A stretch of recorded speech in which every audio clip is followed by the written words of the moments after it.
muito legal. Falando da LGPD, né? Indo pro lado de dados, tipos de dados, né? A gente sabe que você inclusive trabalhou na Pixion, que é uma empresa que tem sistemas na área de dados sensíveis, né? Que são os dados, principalmente são vários os dados sensíveis, mas a lei ela separa, né, dados sensíveis e criança e adolescente, né? Ela divide isso de uma forma bastante categórica e fala que a gente tem que cuidar melhor. Dentro da tua visão, como está isso no Brasil, assim, dentro de cuidar dos dados, principalmente saúde, né? Olha, tá bem forte e inclusive falando, por exemplo, de Pixion, por exemplo, isso aí já era já tinha uma atenção muito forte nesse sentido, né?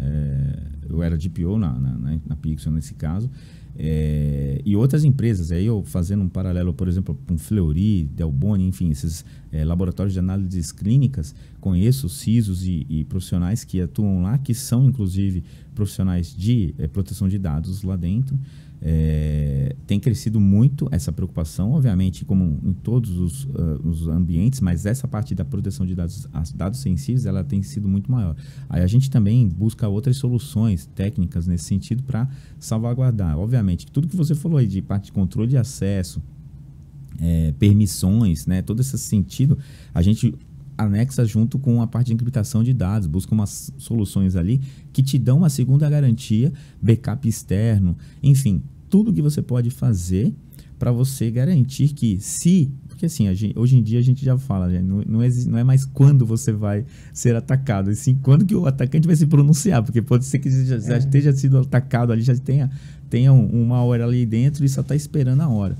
E esse é o risco que toda empresa vive hoje em dia. Então, a gente precisa ter a noção de que tudo isso hoje está em risco e os dados sensíveis, eles são, obviamente, os mais críticos nesse sentido. Então, as empresas de saúde, os hospitais... É curioso, porque a gente que atua com isso, sempre que a gente vai num hospital, num laboratório clínico, você tem que sempre prestar atenção ali. É uma página na tela que tem ali, um folderzinho que tem ali falando seus direitos de privacidade, ou na hora que você vai assinar aquele negócio do convênio médico, já vem uma outra folha falando sua permissão, seu consentimento. Então, assim, na minha visão, eu vejo que as empresas de saúde, elas estão muito mais à frente do que empresas de varejo.